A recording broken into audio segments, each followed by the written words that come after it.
me for all of these months, spending millions of euros, spying on me everywhere I went, trying to find evidence of a crime. Eventually, they get to the end of their legal limit to spy on me, and they don't have any crime. They don't have anything. So in my current court case, we have two Americans who lied, the ones who we have the conversations between them saying they're going to get an Oscar for lying to the police. We have the CCTV of them coming and going. We have their Uber records showing they can travel the country freely. We have their phone calls with their mother where they're saying, yeah, he didn't hurt me, and my boyfriend caught me. We have all of it. We have all the evidence. We have those two, and then there's nobody else who could possibly even take the stand. I don't believe, as high level as this Matrix attack is, I still don't believe a Romanian judge is going to put me in jail with the dossiers. I've seen it. It's garbage. I don't think I'm going to end up in jail. But it's just taking years of my life, damaging my influence, having bad things to say about me, keeping me under control, keeping me locked in a house. That's all they want to do. They have no interest in the truth. There's no victims. There's no one to take the stand. Do you know who Sophie is or Alice is or no? Yeah, so the BBC, Ali? That's really interesting. So then the BBC says, well, we found victims, because the BBC have done enough investigative journalism to understand that the case is garbage and there's no victims. So they said, well, we found victims. They found one called Sophie first. That was a few months ago. I think I was still in jail when Sophie appeared. Is that her real name? No, that's her fake name. So they have a girl with a fake name called Sophie. They don't show her face. They ask me, what do you think about Sophie? How can I comment on Sophie when Sophie isn't real? Firstly, you've made her up. Secondly, I don't know who you're talking about. You're saying that 9 years ago, I was emotionally controlling?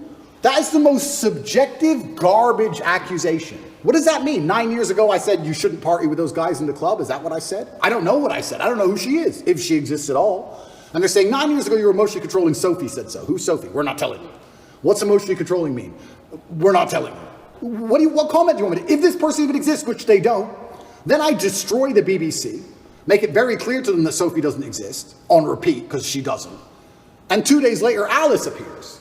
What's interesting about this is that DCAT, the federal agency inside of Romania, along with help from international partners, have tried so hard, spending millions of euros with federal level tools to find a victim so they can put me in jail. And they can't find anyone. But the BBC just pulls them out whenever they want. The BBC does.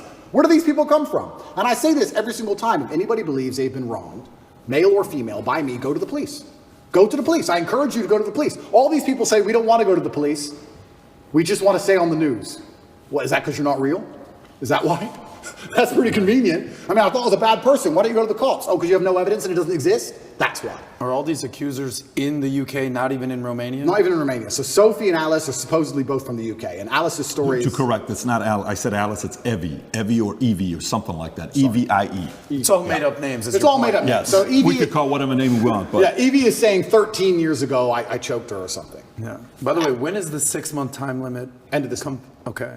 And can we reference the tweet you just posted a couple days ago? I want to stay on the She was commenting on Evie. You were going to say something about Evie, what she said 10. So she's claiming 10 years ago or 13 years ago, you guys had the consensual sex the first time. She comes back for the second time around. According to the story, she says she was being, your hand was on her throat, strangled me. She was passed out for a minute. And then she came back and she said, I did not approve of the second time having sex after she was passed out. So these stories they're making, you know, and then she says, the guy asked a question saying, how come you didn't do any police report back then? She says, well, because it's not fully rape and it's not that, because it was consensual. I kind of wanted to be there. And I didn't tell anybody about it 6 years later. There's way too many things that doesn't give it credibility for somebody to say, I didn't do anything about it then, but 6 years later, I told my friends, 3 or 6 years later. Yeah. And this is the thing that's scary. If you say to any red-blooded male, 13 years ago, you had sex with a woman consensually and she's now unhappy about how that sex happened. You can get, any man on earth can get screwed with that. If this person exists at all. And like you said, she refused to go to the police if she exists. And she's saying it was consensual. I think last night they aired it on Newsnight and she literally, they said, why are you coming forward now? And I think this actor, the person literally said, because now he's rich and famous. They literally said those words. That's what they said. Oh, because now he's rich and famous, I think it's unfair. It's asinine. I don't understand genuinely how a man can protect himself in the Western world anymore. How can you even exist anymore? If this is what they're going to hit you with as soon as you get to a certain level of influence, there's no man on earth who's safe from this. I said this to my judges. I had a few male judges. I said, they could do this to you. They could do this to anyone. They can do it to you or me or any man watching this. Any man watching this. They can put in the BBC 9 years ago you did something. They won't tell you her name. They won't give you any chance to defend yourself because you have no idea what they're fucking talking about. And they will print it on repeat until you lose your job and lose your bank and lose your social media. And then you're going to sit there bankrupt and depressed. And then they're just going to move on from you. And if you don't die, if you're like me, a cockroach who refuses to die, if you sit around and refuse to go away, they're going to make up a new one. It's crazy. And it's genuinely scary. And you're not safe from it anywhere anymore. I will say right now on this podcast, I encourage absolutely anybody who believes I've harmed them, male or female, to go to the police with evidence and we'll go to court. Let's do it. I don't harm people. If I was harming people, I wouldn't be out here as open as I was. The biggest criminals and the biggest gangsters and the most heinous people on earth don't have social media. You know this. If I see a guy with an Instagram pretending he's a gangster, he's not a gangster. The real gangster hasn't got Instagram. But that's the reality of it. You think I'm going to become the most Googled man in the world if I've been running around hurting people? It's absolutely insane. And I think there has been a shift in the consciousness. I think, especially because of COVID and a few other things, people are starting to understand that all these people do is lie. I think people are starting to understand that. And the harder they try and hurt me with these lies, the less people believe it, which is scary for me. Like I said earlier, it's scary. They keep coming up with more garbage. The bullets keep bouncing off. So now they're sitting around going, we can't convince the world this person is a bad person. How do we get rid of him? That's the scary part. You were going to say something. Yeah, Follow-ups on that if you want to go 6 there. months, it's 6 months coming up right now. It's coming up Yeah. June 29th, I believe. Correct. Okay, you put out a tweet recently. You said the 6-month time limit is running out. Yeah. Right? There's zero evidence against me unless they invent something against me, right? Yeah.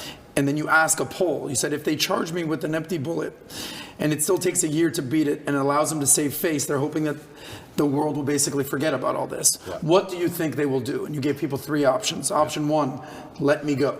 Option 2, charge me with no evidence. Option 3, invent and frame attempt. The results were 38% let me go, right? 35% invent and frame attempt. And option 2, in third place, charge me with no evidence, 27%. 38%, 35%, 27%. So basically, it's pretty even. So what do you think is going to happen here? The 38% of people who think they're going to let me go, I think are extremely naive.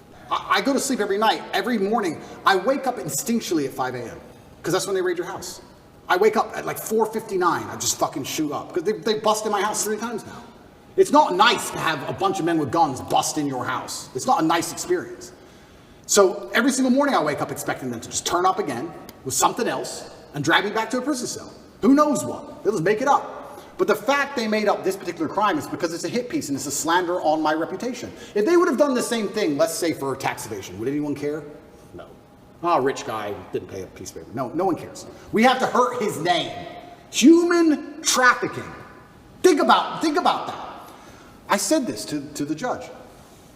How does it make sense? A man with no criminal record, who is financially successful, decides to begin to human traffic at 35 years of age. I have no financial motivation. It's clearly not my personality profile. I don't need money. Why have I begun to human traffic from nowhere? It doesn't even make any sense from a pure logical perspective. There's no motive to the crime. Who have I human trafficked? Who is the victim? There's no victims and there's no motive. And here I am on house arrest. It's insane. So yeah, it's genuinely intimidating. I don't know what's going to happen next. I believe they're going to try and charge me with the garbage they have, and I think what they're trying to do is just hang it over my head and keep me afraid. Do you think the idea of trying to either silence you or make you irrelevant is working? Meaning, do you think you're more relevant today than you were on September 1st? Is that strategy they're implementing working? No, they're failing. And the reason they're failing is because God's put me in a position where I have to lead from the front.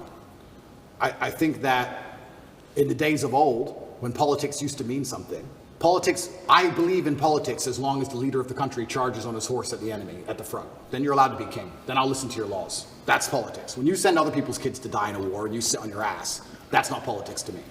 But now I'm in a position where I'm spearheading, by God's plan, the rights of basically every man on earth.